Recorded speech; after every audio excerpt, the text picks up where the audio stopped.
भगवान श्री हरि को शीघ्र संतुष्ट करने का एकमात्र माध्यम है, एकमात्र मार्ग है, और वह है भगवान श्री हरि के नामों का संकीर्तन करना।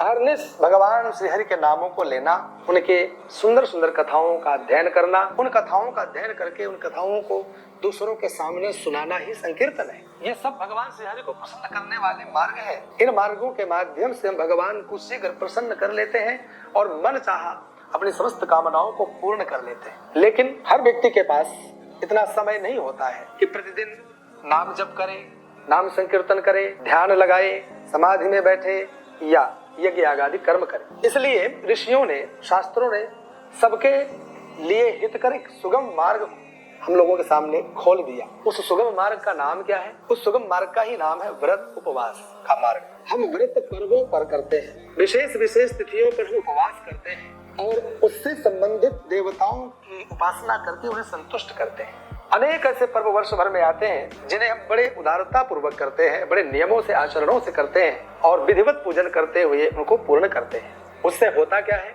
उससे एक तो हमारा जीवन पवित्र होता है, हमारी दिनचर्या पवित्र होती है, हमारे जीवन में आने वाली आपत्ति विपत्तियां नष्ट होती हैं, अमंगल का नाश होता है, विघ्न का शमन होता है और हमारा मार्ग प्रशस्त होता है।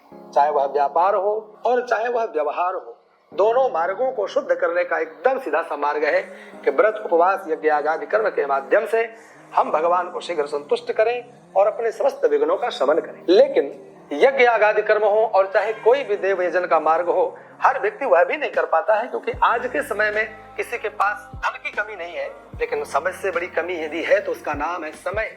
हर व्यक्ति के पास समय नहीं है। व्यक्ति से कहो कुछ दे दो तो कहेगा धन ले लो, लेकिन मेरे पास समय नहीं, मैं समय नहीं दे सकता। महाराज एक एक व्यक्ति, साधारण से साधारण व्यक्ति, जो मिडिल क्लास का एक व्यक्ति माना जाता है, उससे भी फोन पर बात करो या कहो कि उससे मिलना है तो उसके पास भी मिलने का समय नहीं। टेलीफोन पर ही वार्तालाप हो जाए, चर्चा हो जाए तो बहुत बढ़िया बात है। तो कहने का मतलब यह है कि व्यक्ति के पास समय नहीं है, इसलिए व्यक्ति कुछ भी ऐसा देवानुष्ठान, पूजा पाठ कुछ कर नहीं सकता है और करने में समर्थ भी नहीं होता है। इसके लिए ऋषियों ने, धर्मशास्त्रों ने और उत्तम मार्ग और एकदम सुगम सस्ता मार्ग खोजा है, जिसे आने वाले वर्ष भर की तिथियां हैं, उन तिथियों में विशेष विशेष पूजा अर्चना करना, उनमें उपवास करना। उन्हीं में से एक पवित्रतम मार्ग है, एक पवित्रतम तिथि है जिसका नाम है एकादशी। एकादशी तिथि के महत्व के बारे में मैंने अनेक बार चर्चा की है, बहुत विस्तार से चर्चा करने की आवश्यकता नहीं है। हर एकादशी अपने आप में बहुत महत्वपूर्ण है, भगवान श्री हरि को प्रसन्न करने वाली है।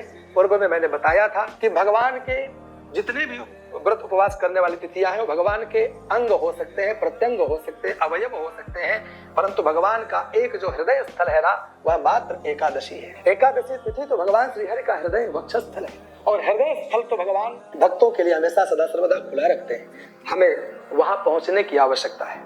प्रत्येक वर्ष में 12 महीने होते हैं, हर महीने में 2 पक्ष होते हैं, 15-15 दिन का पक्ष होता है। हर पक्ष में एक एकादशी की तिथि आती है, कृष्ण पक्ष की तिथि और एकादशी और शुक्ल पक्ष की एकादशी।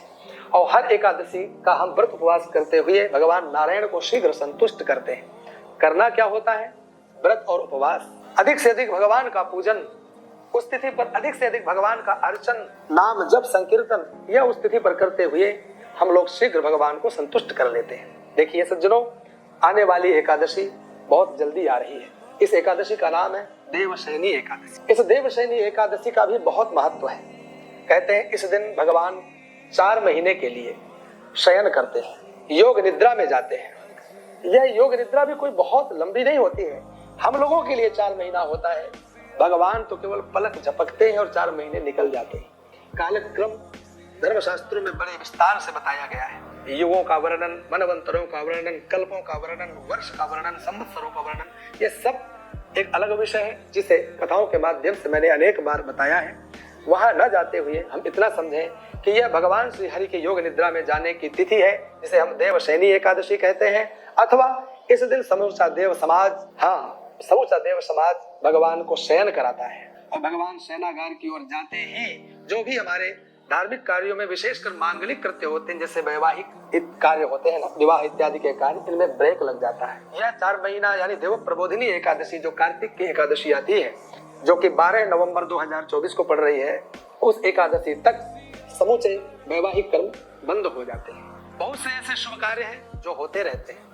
भगवान के दिव्य दिव्य चरित्र, भगवान की दिव्य दिव्य कथाएं, श्रावण का महात्म्य, महीनों का महात्म्य, ऋषियों का पूजन, ये सब ऊंचे कार्य होंगे। रक्षाबंधन का पावन त्योहार, अनेक धर्मानुष्ठान चलेंगे, लगातार भगवान शिव के, महादेव के अभिषेक चलेंगे, भगवान नारायण के विशेष अर्चन पूजन होंगे, ये समूचे कार्य चलते रहेंगे, इनमें कोई विराम नहीं लगने वाला है। तो हम लोगों को देवशयनी एकादशी पर भगवान श्री हरि का विशेष करके पूजन करना है। और उस दिन भी हर एकादशी के समान प्रातः काल जल्दी उठें, उठकर स्नान करें और संकल्प लें, विधि विधान से सालग्राम भगवान श्री हरि के विविध रूपों का, अलग अलग जो भी आपकी मान्यताएं हैं, उन रूपों का विधिवत पूजन करें, अर्चन करें और भगवान को प्रसन्न करें। कब आ रही है देवशयनी एकादशी इस बार 2024 में, इसको जानने की आवश्यकता है। इस बार देवशयनी एकादशी 16 जुलाई रात्रि 8:33 से यह एकादशी तिथि लगेगी और अगले दिन 17 जुलाई को रात्रि 9:02 पर समाप्त होगी। अर्थात 17 जुलाई 2024 को प्रातः काल हमें सूर्योदय के समय एकादशी प्राप्त हो रही है। इसी दिन हम लोगों को एकादशी का व्रत उपवास करना है। 17 जुलाई 2024 बुधवार के दिन ही हमें देवशयनी एकादशी का व्रत करना है। अगले दिन प्रातः काल द्वादशी का पारण भी शुभ मुहूर्त में कर लेना है। लगभग 5 - 5:30 बजे के पश्चात, सूर्योदय के पश्चात आप कभी भी प्रातः काल पारण का कार्य भी कर सकते हैं। द्वादशी गुरुवार 18 जुलाई को आप लोग पारण कर सकते हैं। हम लोगों को देवशयनी एकादशी के दिन विधिवत भगवान का इसलिए पूजन करना जरूरी है कि उस दिन स्वयं भगवान नारायण शयनागार की ओर जा रहे हैं, विश्राम की ओर जा रहे हैं। ऐसे उनकी मालिश करें, ऐसा पंचामृत से स्नान कराएं, विधिवत इतनी तुलसी पत्रों से भगवान का अर्चन करें कि उनकी समूची थकान दूर हो और आनंद पूर्वक। थकान इसलिए कि भगवान नारायण पालन करता है। हाँ, भगवान नारायण के ऊपर एक भार है सृष्टि का, समूचे सृष्टि का उन्हें संरक्षण करना है। वो संरक्षक है, पालक है। पालन करने वाली माँ होती है ना, और माँ सुबह से शाम तक अपने बच्चों को स्नान आदि कराते हुए सजाना, संवारना, भोजन कराना, तो माँ भी तो कभी न कभी थकती होगी। भगवान श्री हरि के बारे में भी यही भावना रखते हुए उस दिन विधिवत पूजन करना है। 17 जुलाई 2024 को हम लोगों को बुधवार के दिन भगवान श्री हरि का विशेष पूजन करते हुए उन्हें शयन कराना है और अगले दिन 18 जुलाई 2024 गुरुवार को हमें विधिवत पारण का कार्यक्रम द्वादशी के दिन करना है। आप सब लोगों को यह आने वाली देवशयनी एकादशी अनेक अनेक कामनाओं को पूर्ण करने वाली हो। बहुत बहुत शुभकामना, बहुत बहुत बधाई। जय श्री राधे, जय श्री कृष्ण।